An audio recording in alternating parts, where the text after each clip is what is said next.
Pra dimensioni tretë i jetës, i organizimit jetës, është me pa jetën përmes argumenteve shkencore që me kuptuti se pse jetën e kësaj bote. Të nderuar vëllezër, kur e kemi fjalën këtu, Zoti i Madhërisht thot në Kur'an se nurihim ayatina fil afaq. Thot Allahu do t'ja shpalosi argumentet e mia në tokë dhe në qiell. Kujna? Njerëzimit. Pse o Zot? E shpjegon fund. Thot që të bindën se kjo botë e ka një krijues. Thot do t'ja shpalosi argumentet që të bindën gjeneratat në vijim, shekuj pas shekulli, se kjo botë e ka krijuesin e vet. Kjo botë e ka sunduesin e vet. Dhe kjo botë e ka dirigjuesin e vet, por në mes të kësaj bote është një krijesë e cila duhet me mbizotru tokën dhe qetë. Pra duhet me udhëhesh tokën e qetë, ajo është njeriu. Sepse Allahu subhanahu wa taala e ka krijuar njeriu për këtë mision. Që ai me kuptu pse dielli lind dhe perëndon. Ai me kuptu se pse yzit lundrojnë në qiell. Ai me kuptu pse janë 7 qiell në këtë dunja. Ai me kuptu se pse është një tokë. Ai me kuptu se pse janë detrat. Pra me mbizotru dhe me studiu. Ai popull, po flas ta në mënyrë përgjithësuese. Ai popull i cili e organizon jetën nga një këndvështrim që po quhet këndvështrimi i shkencës, ai është më i lumtur sipërfaqe tokës. Por ata të nderuar vëllezër, në të kaluamën kur muslimanët e kanë kuptuar çfarë përgjegjësie kanë folë për shkencë dhe kanë prinë në shkencë. 1000 vjet një libër e një muslimanit, 1000 vjet i ka shërbyer Evropës në shkencë.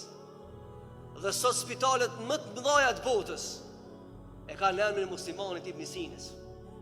Ka qenë hafiz i Kur'anit Kerimit 9 vjet kur ka pas. Ka qenë kimisti, fizikanti, astronomi më i njohur asaj kohe. 1000 vjet libra i tij është përkthy në Evropë. Dhe universitetet më të mëdha të botës e kanë emrin e tij. Kur e kanë kuptuar musliman se jeta do të më organizu përmes dijes, kanë prinë në shkencë. Po kur erë një kohë që shkarë na sot, të mendu musliman më batë meqëm pa lexu, me u batë pasër pa punu, me u batë demele kështu me radhë, po e pagujmë këstën e shtrajt jetën se bote. Sepse edhe Kurani me një anë, edhe ignoranca me një anë tjetër nuk janë bashkë kur për jetë. Kurani me një anë, neglizhenca me një anë, janë 2 botat të kundërta. Ti mund është 500 herë në ditë me ta një musliman, po në qofë se ti s'ki kontakt me librin tanë dhe nuk e udhëheq jetën sipas fjalëve të Kuranit Kerimit, ka përfundu lidhja jote me Islamin. Sepse i pari ajet në Kuran Allahu thot, nuk mundi me pa jetën me sy në qofë se nuk keni dije. Pra me organizu jetën në këndvështrimin shkencor, me i studiu argumentet në tokë, me kanë të partë në shkencë, me kanë të partë në gjitha shkencat sot që janë bashkëore. Atëherë ti e ke kuptu Kur'anin Kerimin mirë.